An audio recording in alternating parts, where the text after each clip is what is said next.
pessoal, olá, seja bem-vindo a mais um podcast. Nós estamos a começar agora o teu podcast, Uma História de Fé. E hoje, por mais que seja, nós vamos falar de uma coisa poderosa, algo tremendo, algo que tem a ver com todos nós que usamos o altar, que usamos púlpito, que falamos da palavra de Deus. Nós vamos falar sobre o ministério. No nosso podcast, o nosso querido pastor André de Souza, homem chamado, moldado e lavado por Deus para servir com excelência e propósito e autoridade. Neste episódio profundo vamos abordar o que realmente significa viver o ministério na sua íntegra. Para além dos palcos, microfones e visibilidades, falaremos sobre o chamado, o processo, as lutas internas, o desenvolvimento espiritual, o peso e a responsabilidade de liderar, o perigo da fama no ministério e a diferença entre trabalhar para Deus e andar com Deus.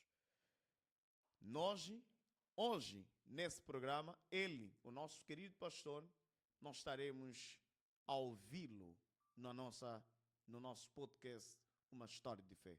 Meu querido pastor André Souza, seja bem-vindo ao nosso podcast. Eu que agradeço a Deus pela oportunidade de participar, de estar aqui com você, né?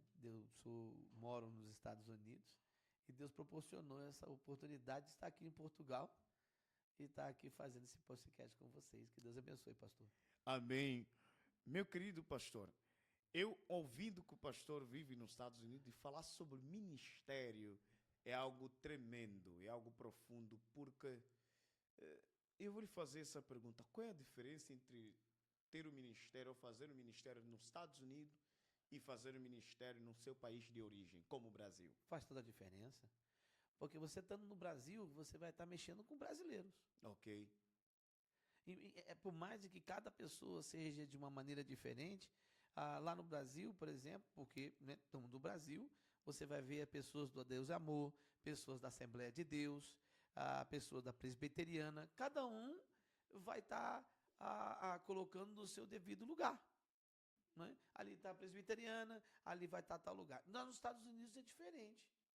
Quando você chega lá e você está ministrando sobre um povo, você não está só no meio de assembleianos. Não. Existem presbiterianos ali, batista também, pessoas da Deus e Amor, tudo na mesma congregação, com as nossas vidas, pastoreando a vida deles.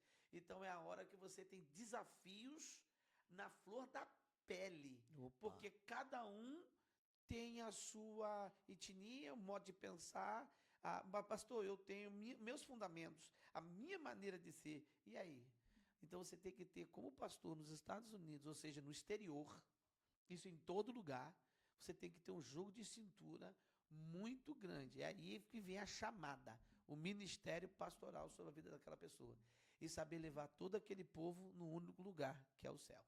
Nesse caso, homem de Deus, eu começo a perceber o evangelho transcultural nós falamos em missões sobre missões aos confins da terra, missões consoante por causa da sua etnia. O pastor mencionou que nos Estados Unidos as igrejas, melhor, numa igreja só junta-se todo tipo de igreja, numa congregação. Sim. E isso é muito difícil nós encontramos no Brasil, como em Angola, é muito diferente de vermos isso. E é incrível isso que o pastor falou. Entretanto, uma das coisas, o ministério chamado, muito de hoje, nos dias de hoje, apenas escolher como uma carreira ou um ministério como um ofício trabalhoso. Quem me dera. Quem me dera poder escolher isso, assim, não, estou querendo trabalhar disso ou trabalhando daquilo. Não, ministério não tem como, principalmente no exterior. Ok. Eu sou pai, né, sou pastor e eu tenho a minha empresa, sou empresário. E o que me sustenta é a minha empresa. Eu não cheguei a ser pastor quando eu cheguei nos Estados Unidos há 28 anos atrás. Não, eu conquistei juntamente com a minha esposa, lutamos, conquistamos a nossa empresa, conquistamos as coisas, o ministério veio logo depois. Ok. Depois que todas as coisas aconteceram. Então, pelo contrário, eu não escolhi ser Foi o Senhor que me colocou naquele lugar. Hoje eu não sei fazer outra coisa. Amo fazer o que eu faço. Ver vidas sendo transformadas, vidas voltando novamente a sonhar, a esperança que tinha ido, voltar a ter esperança. Isso é ministério. Ministério sobre qualquer outra coisa é diferente. Eu vou lhe dizer o que é ministério. É você secar lágrimas, mas você chorando. Opa. Curar vidas, sendo você tendo dores. Você dar ombro, precisando de ombro. Você abraçar, querendo ser abraçado. É você entender, querendo ser entendido. Então, ministério, não tem como você colocar isso como se fosse uma carreira. Porque ministério, primeiro que já se fala o próprio nome, chama, chamada. Há uma chama. Porque uma coisa é você ser chamado, escolhido, outra coisa é se chamar. Opa. Se chamar, você vai entrar num algo chamado desilusão. Não vai demorar muito, você vai parar, você não vai aguentar, você não vai suportar. Diferente daquele que tem uma chama dentro dele. Isso ele não consegue estar fora daquilo que ele tem. Em outras palavras, o que eu quero dizer, ele vai se sentir útil exatamente no meio daquela batalha, no meio daqueles problemas. É você secando lágrimas, querendo secar as tuas, você abraçando, querendo ser abraçado. É nesse momento, é nesse turbilhão de coisa, é que você coloca o teu joelho no chão, os teus olhos acima e diz assim, Senhor, isso chama dependência. É você entender que você foi chamado para aquele lugar, naquele momento, naquela situação. Meu Deus, isso é forte. E pastor, portanto, como distinguir verdadeira ambição, o ministério? Ambição pessoal ou como distinguir como o pastor falou agora sobre o ministério e a chamada. Mas agora, como a pessoa vai distinguir como, se não é uma ambição pessoal, do que o ministério da sua própria chamada? A caminhada. A caminhada distingue tudo. A palavra de Deus, ele diz, quando ele vem para falar com Gideão. Pensa num homem que ele está malhando o trigo aonde tem vinha.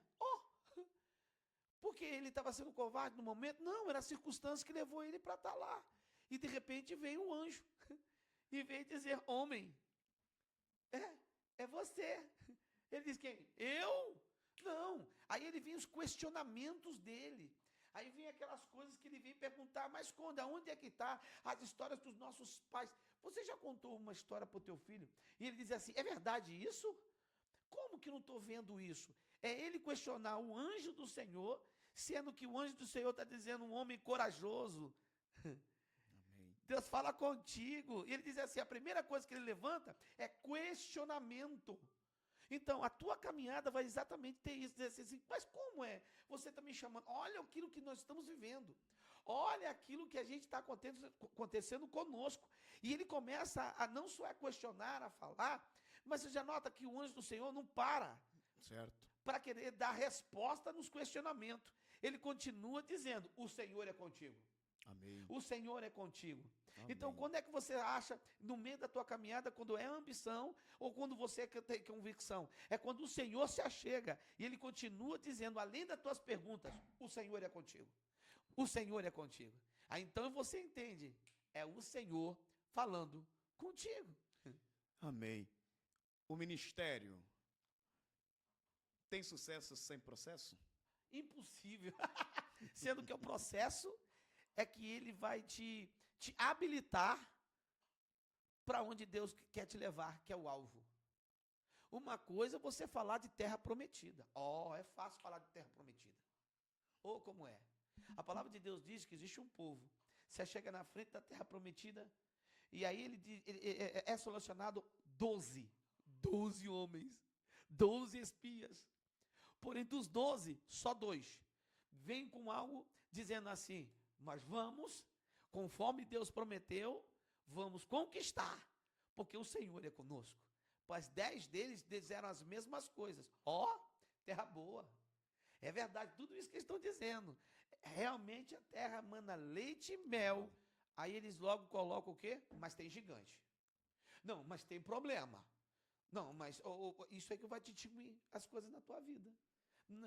Pessoas olhando o gigante, em vez de olhar a promessa. Há sempre pessoas que estão tão habituadas a ver problema do que ver, ou melhor, ver gigante e nunca verem promessa. Ou melhor, tem sempre uma opinião fininha para tentar mexer com a nossa fé por causa dos muros que serão erguidos, né? Mas sempre também tem um Caleb e um Josué. Mas por causa exatamente daquele povo, eles perderam a oportunidade de entrar. E aonde que Deus se levanta? A ingratidão. Cuidado com a ingratidão. A gente gosta muito de, quando fala com Deus, a gente mais pede do que agradece. Senhor, abre portas. Senhor, que as coisas venham acontecer. Senhor, já viu quando você começa a orar? Já prestou atenção? Parece que você está entrando no shopping ou no supermercado. Senhor, eu preciso de café, eu preciso de açúcar, eu preciso de alguma coisa, eu preciso daquilo. Qual é o momento que a gente começa a entender, a falar assim, Senhor, eu te agradeço. Que além das coisas que eu estou vivenciando, eu te agradeço. Nós gostamos, a gente gosta muito de buscar as mãos, é o que Ele pode te dar. Mas esquecemos de buscar a face daquilo que Ele é. Oh, meu Deus. Busquemos aquilo que é face. Uau. E deixe que as demais coisas vos serão acrescentadas. O Senhor vai acrescentar. Quando a gente já chega no... É por isso que é gostoso quando a gente chega para orar. Qual é a luta maior do diabo nas nossas vidas? Não ora. Não mantenha a tua vida de relacionamento com Deus, porque quanto mais você ora, nos primeiros minutos que você está orando, nota bem, nos 5 primeiros minutos, você vai ter uma guerra que às vezes você vai ter que orar novamente porque você esqueceu daquilo que você estava orando. Aí você diz assim, e outra, as guerras que vai vir é dizendo assim, eu tenho que limpar a casa, eu tenho que lavar a louça, eu tenho que colocar gasolina no carro, olha meu trabalho, o que eu vou fazer amanhã? As preocupações vai estar vindo exatamente no horário que você está orando. Então, nos primeiros 15 minutos, vai ser a maior guerra que você vai ter. Nota que depois, quando você continua orando, lutando nessa guerra, e entra nos 30 minutos depois, é que você vai rompendo os céus. Você rompe o primeiro céu. E aí você já está nas suas meia hora de oração. Aí daqui a pouco você já está nos 45 minutos de oração. Você rompeu o segundo céu. E nota que logo quando você chega nos seus 45 minutos para 50 minutos de orando, você já não sabe mais o que é lágrima. Você já nem mais pede mais. Você só agradece. E você começa a sentir a presença de Deus, uma glória de Deus, algo no sobrenatural, e a única coisa que você quer é chorar, chorar, chorar, porque já as petições já não fazem mais sentido, mas sim um relacionamento, a glória e a graça de Deus que invade o lugar, e te enche, te preenche, e quando você começa a sentir a presença de Deus, é algo que envolve você. Parece que aquilo que você conseguiu romper nos 15, nos 30 minutos, nos 15 ou nos 30 primeiros minutos, rompe. Ao romper, quanto mais você ora, quanto mais você está na presença de Deus, mais de Deus você tem. Amém. Amém. Então, na oração, a gente rompe tanta coisa. Como é bom. Esse é algo que é relacionamento. Forte. Por acaso, eu tinha uma pergunta que era se existia um ministério sem um secreto. Isso já acabou me respondendo, não precisa perguntar, porque isso já foi a resposta de tudo. Porque não existe um ministério sem um secreto. Não tem. Não existe. Impossível. Se você quer manter o ministério, você precisa ter um secreto com Deus. Sim.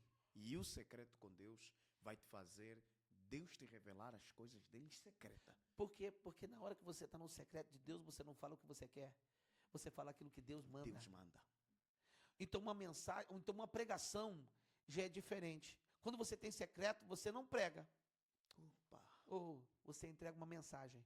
Uau. É algo revelado. Já é algo decretado da parte de Deus através de você, para quem precisa escutar. Há pessoas que estão dentro da sala. Olha, já aconteceu uma vez, há muitos anos atrás, a minha esposa, ela tinha nosso primeiro bebê, recém-nascido, e eu queria ficar com ela, e a gente era os líderes dos jovens, de adolescentes. E eu tinha que levar para o Six Flags. E eu não queria levar no Six Flags, porque eu queria ficar com a minha esposa, eu sou muito família.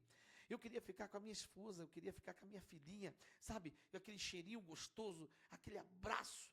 E o meu pastor era muito rígido, ele falou assim, olha, André, há um compromisso, e você precisa estar nesse compromisso, então eu fui para esse compromisso. Eu levei vários jovens, vários adolescentes. Eu chegando lá, eu disse assim: ó, o seguinte, cada um vai para o seu lado, você vai para aquele lado, e você vai para aquele lado, todo mundo com o walk-talk, né, para falar no rádio. Eu vou falar com vocês. Eu estou um pouco chateado. Eu vou para a piscina. E como é que você vai para a piscina? Você não vai para a piscina de paletó a gravata? Não, eu estava de uma bermuda e estava um calor. Tirei a camisa e fui para o meu canto na piscina, que é uma piscina bem grande que tem ali no Six Flags, em Springfield. E na hora que eu estava lá, e eu disse assim: Senhor, há algo que Deus ele quer fazer. Há algo no sobrenatural que vai começar a acontecer. E eu fui quieto para o meu canto, sentar naquele lugar. Na hora que eu sento, eu comecei a procurar um lugar mais vazio. Um lugar que é só Deus e eu. Mateus 6,6. Deus e eu. Na hora que eu sento, tinha um rapaz, porque o restante estava bem lotado. E aquele rapaz estava colocando a mão na sua cabeça e diz assim: eu sei quem você é. Eu levei um susto, porque eu pensei que ele era americano. Eu falei: tu fala português em plena América? Num montão de gente aqui. Ele disse assim: sim. Quem sabe você está perguntando o que é que você está fazendo aqui. É eu que pedi a Deus a tua presença nesse lugar. Uau. Eu disse: é você? Não falei, mas deu vontade de falar: sem vergonha. Tiraste-me da onde eu estava para chegar aqui. Porque a minha vontade é você. Eu estava com a minha esposa, com a minha filha. No entanto, ele disse assim: olha, é porque hoje é meu último dia. E eu disse com Deus, há muitos anos atrás, eu tinha pregado em Springfield. E ele estava exatamente naquela igreja. E ele disse para mim: Senhor, se realmente tu me amas, hoje eu quero me matar. Ele ia se suicidar. E ele disse assim: se tu me amas, me manda aquele pastor gordinho. Eu não entendo por que ele falou gordinho. Eu falei: está com gordura no teu olho. Aí ele disse assim: aquele pastor gordinho, faz ele parecer aqui, se realmente isso é um desafio. Então, você sabe que a gente vai passar por algumas circunstâncias e que Deus vai permitir você entrar lá, não é o que você quer, mas é a permissão de Deus você estar lá, a fim de que um propósito venha acontecer. Amém. Então, ele disse assim, olha, e hoje, ele chorando, ele se levanta e diz assim: hoje eu vi que o Senhor me ama. Hoje eu vi que o Senhor me ama. Hoje eu vi que o Senhor me ama. Só que ele não falava em voz baixa, ele falava em voz alta. Tinha muita gente olhando. Imagina, eu sem camisa, de bermuda, ele sem camisa e de bermuda, eu sentindo a presença de Deus, eu começo a chorar, ele começa a chorar. Ele disse: eu ia me matar, mas hoje eu me entrego nas mãos do Senhor. O inferno ele é calado, o nome do Senhor é glorificado. Amém. Hoje eu volto aos caminhos do Senhor para nunca mais pensar se Deus me ama ou não. Hoje ele me provou. Aí eu abracei ele, eu chorei ainda com ele. Aí o que acontece? Olha o que acontece. Ali o mundo espiritual, uau, vibrando. Todo mundo que estava olhando para a gente aplaudindo: oh, Jesus, que casal lindo. Deus vai te colocar em umas circunstâncias que vai deixar você dizendo: o que é isso? Mas é o propósito de Deus. Então você vai entender. Amém. Que só o Senhor é Deus. E é Ele que te guia no meio do propósito. Meu Deus do céu. Isso é muito forte. Para o ministério é algo tremendo. E é algo que o pastor falou. E eu quero lhe dizer, na sua visão, pastor, qual é o maior inimigo do ministério? Primeiro, o pecado oculto. Segundo, o orgulho ou a falta de vida espiritual? Os três. Você está colocando uma trança. Se você colocar, é uma trança. Os três te derrubam. O que é um homem de Deus sem vida de oração? Nada.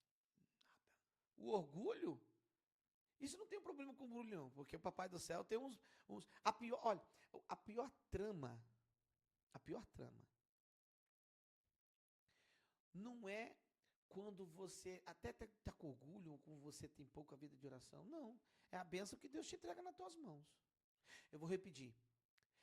tem maiores tramas que não são feitos, vou repetir, não são feitos no inferno.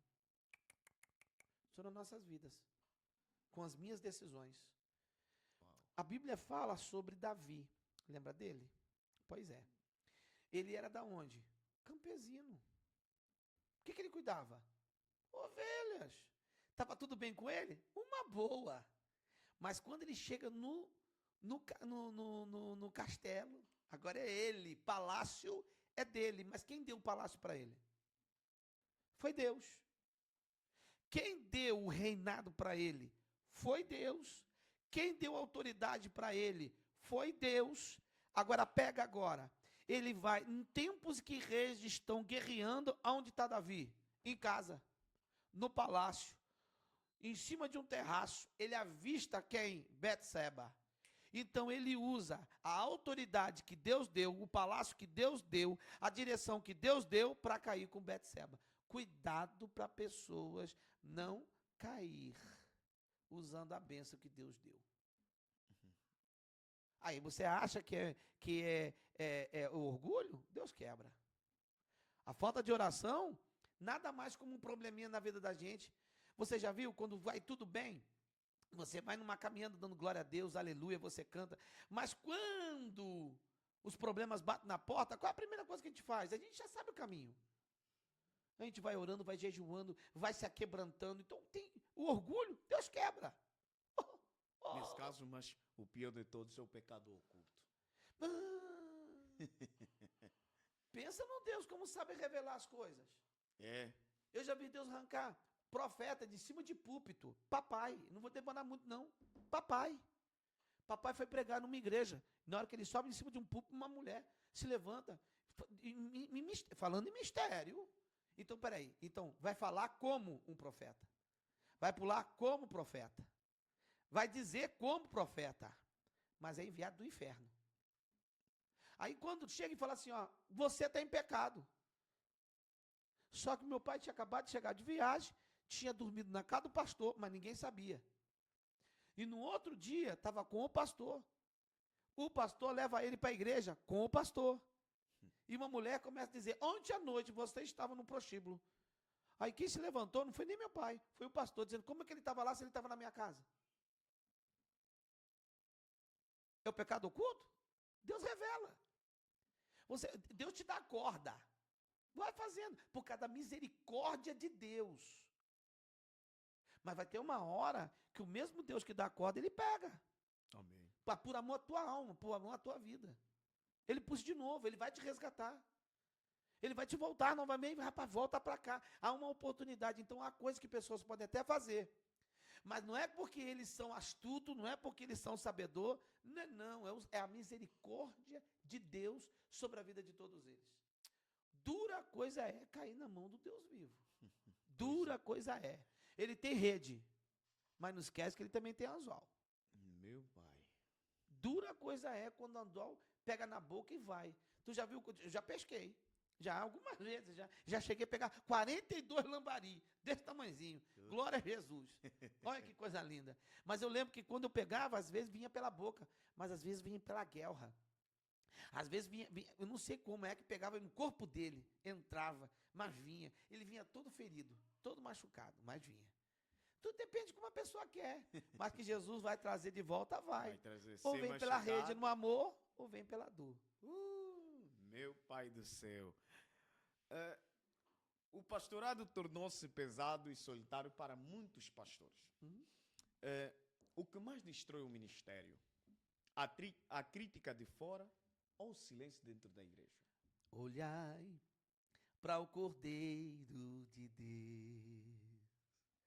Olhai para o Cordeiro de Deus. Brother, quando a gente aprende a olhar só para o Cordeiro, não importa aquilo que vão falar de você. O que me importa é o que Deus pensa de mim. Já me falaram, já me apelidaram, já usaram as redes sociais para tentar me arrebentar. Já me ameaçaram de morte em plena live no Facebook. E muita gente apedrejando. Fala o nome dele. Vai o endereço dele. E pessoas me textearam para querer me matar. As pessoas tentaram. E quantas coisas que já aconteceu? Abalou? Claro que machuca. Eu sou sangue, eu sou de carne e osso. Dói, fere. Mas eu estou olhando para o meu autor e o consumador da minha fé. Há uma história sendo contada. Amém. Vou repetir, há uma história sendo contada. E aí vai acontecer o extraordinário de Deus. Eu estava contando há pouco tempo atrás, é isso. Falar de milagre, já viu quando você fala de um testemunho? Ele pode até demorar 15 minutos, 20 minutos e leva as pessoas a chorar. Mas a pessoa que vivenciou isso, às vezes demorou 3 anos, 4 anos, 6 anos, 20 anos, vivenciando exatamente um testemunho que durou meia hora para contar. Amém. Então, qual é o melhor? É você ter esse testemunho. É bom vivenciar ele? Não. Mas na hora que você contar, há um azeite, há uma glória, há uma graça que desce quando você conta, que impacta muita gente. Amém. Então, independente daquilo que vão falar, vão dizer, pode ter certeza, na tua caminhada vai ter pedrada. Qual foi o momento mais difícil dentro do seu ministério que o pastor já lhe passou na mente em querer desistir? Vários. Mas é isso que faz entender que Deus é na minha vida. É que todas as vezes quando eu dizer assim, você sabe que parece que está grudado no super bonde na tua mão? Você quer largar, mas está grudado. Você joga no chão, mas vem junto contigo na mão. Eu vou deixar, mas volta contigo de novo. Mas é isso que faz o ministério da vida de um pastor. A desistência, a vontade de desistir vai vir várias vezes. Significa que você está dentro de uma batalha espiritual, também faz parte. Hoje eu fiz uma pergunta para uma pastora e foi essa pergunta: quando é que você sabe que Deus está nesse caminho que você está traçando? São os problemas que estão te acertando. Ele está indicando que quanto mais você está caminhando, as pedras estão vindo, mas Deus é contigo. Vai à frente. Deus é contigo. Vou dizer a mesma coisa, o próprio Deus falando com Gideão. O Senhor é contigo. Amém. Vai em frente, varão valoroso. É que no meio da tua escolha, no meio da seletividade em que Deus ele começa, você se lembra dos 32 mil homens? Quando toca, se apresenta. Mas no processo de seletividade de Deus, Ele sabe das tuas debilidades, Ele sabe dos teus problemas, Ele conhece e reconhece. Mas mesmo assim, Ele te chamou para isso. Não existe anjo fofoqueiro, meu irmão. Vem cá, fala para mim de Gideão. Fala aí, como é que ele foi na tua vida? Se ele foi bom, se ele foi ruim. Não. Ele já sabe quem você é, desde o ventre. Essa reunião, aquilo que ele falou contigo, está desde o ventre. O processo vai começar a acontecer quando ele vai chegar e dizer assim, varão valoroso. Amém. O Senhor é contigo. Então, o que me faz eu entender? Vontade de parar, quase todo dia dá. Isso são guerras, batalhas que você vai viver no mundo espiritual todo dia. Mas aí eu tenho uma palavra. O Senhor é contigo. De novo, o Senhor é contigo. De novo, o Senhor, Ele é contigo. Amém. Amém. Há pessoas que trabalham para Deus, mas não caminham com Deus. Como identificar quando o ministério virou apenas função e já não é mais relacionamento com Deus? É notório. Uns são e outros não têm. A palavra já fala uns são. Uns são, outros não são. Começam com Deus, começam com o ministério, ou melhor, começam com relacionamento com Deus, mas no momento da caminhada com Deus, acabam se perdendo. E como identificá-los agora? É simples. Como é que naquela época você identificava quem era profeta e quem não era? Como? Simples. Hoje, nessa época, hoje os profetas são todos iguais. Ou melhor, o ministério se tornou agora, vamos falar assim, agora tem pessoas que sabem fingir bem como um verdadeiro. Fingimento é uma coisa, né? Você identificar é outra. Mas é fácil. Se sente, o teu espírito, ele fala mais alto. Quantas pessoas dizem assim diz o Senhor, e eu sei que não tem. Opa. Quantas pessoas falam, o teu espírito vai falar do... Ué, se você está numa vida com Deus, um relacionamento com Deus, assim que a pessoa falar assim, diz o Senhor, tu fala assim, eita, que não tem Deus nesse negócio. Quantas pessoas vão querer falar para você, assim diz o Senhor, vai mexer no teu financeiro, vai mexer em tal coisa. Isso é o que a gente está olhando, ouvindo, e o mais que a gente está ouvindo isso. Mexendo com o teu ego. Quer ver uma coisa? Aconteceu na nossa igreja, veio uma pessoa, eu vou dizer, ainda tem profeta. Vou repetir, ainda tem profetas de Deus, homens de Deus, homens que têm vida no altar. Tem, e tem muitos, e tem. E tem aqueles que fingem. Na nossa igreja teve um que falou assim, ó, você vai casar, mas a mulher já está casada. Então, você vai ter um filho. A mulher não tem nem útero.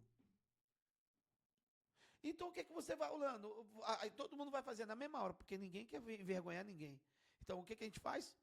Abaixa a cabeça e começa a dizer, Jesus, teu sangue tem poder, Jesus, teu Jesus, teu sangue tem poder. Mas já está na cara que aquele homem está falando da carne, não que Deus esteja falando com ele. Como é que fica essa situação no meio da igreja quando uma questão dessa acontece? Quando o pastor se identificou ou já aconteceu isso no culto, como?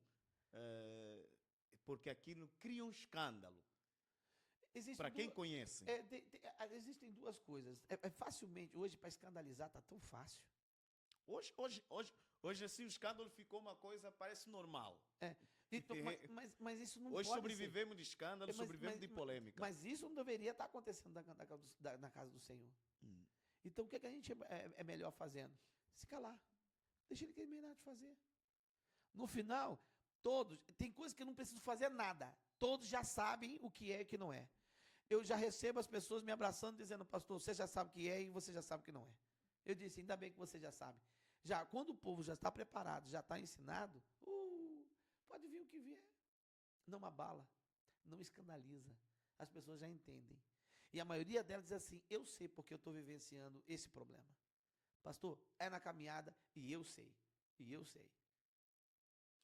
Como pastor, qual é mais difícil? Sarar a ovelha que foi machucada, sair e voltou para ser curada novamente? Ou tentar converter quem nunca foi convertido? É muito mais fácil aquele que nunca foi convertido.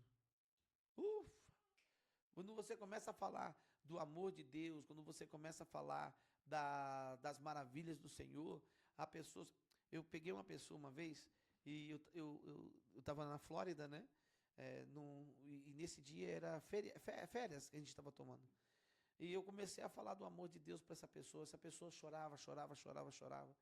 E ela disse, cara, esse Deus que eu quero conhecer, aceitou a Jesus na mesma hora, e foi um ambiente extraordinário. Mas no mesmo tempo em que a gente estava falando com aquele homem, também tinha uma pessoa desviada. E aí ele estava dizendo assim, mas eu já não acredito mais nisso. Mas isso já não toca mais em mim. Então é difícil você fazer a pessoa que está machucada voltar novamente a tentar. Porque é arriscar muito. Tentar de novo é arriscar em se levantar e se machucar de novo. Então fazer uma pessoa se levantar é bem difícil. Mas também, uma vez que você consegue, é difícil a pessoa voltar a cair. Amém. Eu vou tocar numa coisa, minha última pergunta.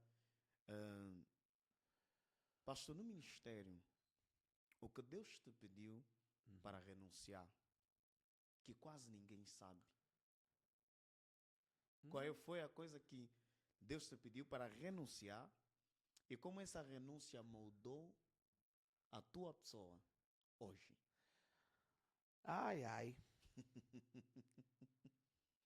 É difícil, vou dizer, é quando eu lutei muito para conquistar toda a empresa que eu tenho. Eu lutei muito, eu e minha esposa lutamos muito. O único dia que a gente tinha de descanso era no domingo, e tinha vezes que até no domingo eu sou house clean, eu limpo casa, né? E a gente começou do baixo, até a gente conseguiu uma a uma, até conquistar aquilo que a gente precisava conquistar. E a gente abriu a igreja, mas eu não queria abrir mão, né? E aí foi a hora que Deus começou a falar com uma pessoa. Diga a ele, sai do trabalho, se dedica à obra. E aí eu tinha que entregar esse bastão para minha esposa para ela lutar sozinha. E claro, eu tinha funcionários, mas eu não queria fazer isso. Então todo mundo que dizia para mim, eu dizia, não, pode deixar. Não, em nome de Jesus, viu? Em nome de Jesus, mas não largava. Eu continuava. Isso foi uma vez, 2 vezes, passou 1 ano, passou 2 anos, e as coisas continuaram. E entrava aqui e saía aqui. Então é bonito, a gente fala, a gente aceita, mas não reaciona. Então, as coisas não funcionam naquilo que você fala. As coisas funcionam a partir das atitudes que você tem. As atitudes falam muito mais alto do que as falas que a gente tem. A gente tem rema, a gente tem fala. Ou como a gente tem. Mas então são as atitudes que vão falar mais alto, não aquilo que você fala. Até que um dia veio aquelas irmãs do cocozinho, sabe? Toma muito cuidado com essas baixinhas. Oxe, gente. Ela chegou para mim e falou assim, sorrindo ainda, olha, sorrindo. Te vejo no hospital. Eu disse, no hospital? Eu não. Você vai ter um encontro com Deus, mas no hospital. Foi dito e feito. Me deu um problema, deu anjinha, né? E aonde a gente foi? Vai lá no hospital. Gina. Angina, não é? Angina. Ok. Aí deu aquele problema no coração, as veias ficam bem finas, né? Porque eu estava limpando, limpando casa, eu estava conversando com a minha esposa, e na hora que eu estava conversando com a minha esposa, eu estava com uma respiração. A minha esposa falou, você está brincando comigo? Eu disse, eu não. Ué, eu estou brincando contigo, estou falando contigo, e estou dando velho? Ela disse assim, então eu vou marcar hoje o hospital, porque você está ofegante. E eu não queria falar com ela, que eu estava encostando meu ombro na parede, que eu estava sem força. É a mesma coisa que você quer acelerar e o carro não tem força para ir. Era eu. Uma escada para mim já estava sendo uma dificuldade muito grande. Foi a hora que eu fui para o hospital e disse assim, você está com essa doença. E aí, para tudo que você está fazendo. Tudo. Agora, se você não parar, você pode cair morto a qualquer momento. Eu disse, Jesus. Aí o médico falou, vamos marcar operação, vamos marcar tudo. Aí o que Deus disse? Ninguém te toca. Amém. Ninguém me toca. Já foi marcado para me operar, eu estou lá. Aí eu fui lá para o médico, né? Usando aquela roupa que não é de crente, aquela roupa não é de crente, você fica pelado, né? E só fica tampado à frente. Só que para todo mundo que é magrinho, fecha. E eu que sou gordo? Não tem tamanho GG, não. Só tampou a frente e deixou minhas costas. E o pior, que eles não me levaram de maca, eu tinha que ir a pé. Aí eu tô caminhando, e na hora que eu tava caminhando assim, teve uma hora que eu teve que olhar para trás, assim, na hora que eu olhei, tinha 3 médicos me olhando por detrás. Eu falei assim, eu te vi, hein? Aí, e todos eles fingindo. Assim, então, eu falei, eu te vi, não, eu já te vi você olhando a minha traseira. Tem hora que Deus vai te levar em algumas situações difíceis, sabe? Mas é Deus te levando para essa situação. Situação maravilhosa. É te quebrar todinho o teu orgulho, que você pensa que você acha que você é. Aí, Deus te arrebenta lá. Aí eu lembro que eu tive que botar as pernas, porque eles iam fazer um corte na virilha, ia passar uma câmera, né, e ia soltar algumas molinhas, alguma coisa assim na nossa veia. Aí eu falei, tá bom. Eu lá, abro a perna, me meleca com um negócio lá, e tinha mais de 14 pessoas lá dentro. Eu não sei porque tem plateia para fazer uma cirurgia. Para quem não é, em vez de ficar 2 enfermeiras ou enfermeiro, seja lá o que for, mais o médico, não. Tinha um montão de plateia lá. Eu falei assim, vem cá, gente, essa plateia toda aqui é para mim? Não, gente, pelo amor de Deus. E cada um que chegava ficava mexendo no nosso corpo. Faz aqui, faz aquilo lá. Eu falei, não, Jesus, estão fazendo exame de anatomia em cima de mim. Não. Aí quando de repente me chega um velhinho, um senhor já de idade, passando assim, do olho bem rasgadinho. Você é o André de Souza? Eu falei assim, pois é, sou eu mesmo. Eu sou o médico. Do mesmo jeito que você entrou, vai embora. Eu não vou te operar. Eu disse, como assim? Já pedi de trabalho. Já estou aqui para fazer a operação. Já passei uma vergonha com todos esses homens aqui. E essas mulheres todinho. E você não vai me operar? Ele, pois é. Aí eu falei, não, você vai me operar.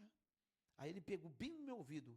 Antes que eu me arrependa. Aí eu lembrei que Deus falou comigo. Ninguém te toca. E eu morro de medo de injeção. Eu falei, antes que alguém queira me dar uma injeção, deixa eu me levantar daqui agora. Vesti a roupa melecado mesmo, botei a roupa, saí mancando, com dor. Ali Deus falou comigo. Eu não te disse que ninguém te toca? Ninguém te toca. Entendeu o que eu quero dizer para você? Amém. Amém. Então tem hora que Deus vai te levar em alguns lugares. É melhor você ouvir a voz de Deus. Qual foi a tua pergunta? A pergunta foi assim, Foi dentro disso daí. qual foi um dia que Deus te pediu algo que ia te doer? Foi o trabalho que eu tenho. Uhum. Quando eu saí daquele lugar, eu tirei, devolvi e falei, não quero mais. Aí, graças a Deus, Deus tem dado graça à minha esposa e tem me ajudado no meu ministério. Amém. Graças a Deus, até aqui me ajudou o Senhor. Eu não precisei mais, estou bem, não fui operado. E é melhor obedecer do que a gente remediar. E melhor obedecer do que sacrificarmos. Verdade. Mais um dia de podcast, uma história de fé. Tivemos aqui com um homem de Deus, nosso querido pastor André. Deus abençoe muito poderosamente. Amém. André de Souza, muito Amém. obrigado por estar aqui, homem Amém. de Deus. Amém. Hoje foi algo tremendo Amém. e é o que nós estamos gratos. Agradeço profundamente o nosso convidado, pastor André de Souza. Nós nos esperamos mais uma vez Amém. no nosso podcast, Amém. pela sinceridade, pela profundidade, pela entrega nesta conversa, que cada palavra que aqui liberada possa alcançar líderes, obreiros, pastores e todos aqueles que carregam um chamado de coração. Esta mensagem falou comigo. Deixa o teu like, você que está em casa, deixa o teu like, partilha, porque também esta mensagem vai falar com alguém. E Deus abençoe mais um episódio. Aconteceu aqui no nosso podcast, Uma História de Fé. Deus abençoe e estamos juntos. Partilha, coloca o teu like, convide pelo menos 20 a 30 amigos para assistir, porque você que tem um chamado ao ministério, estes são os 5 passos para você ter sucesso no teu ministério. Deus abençoe e até mais.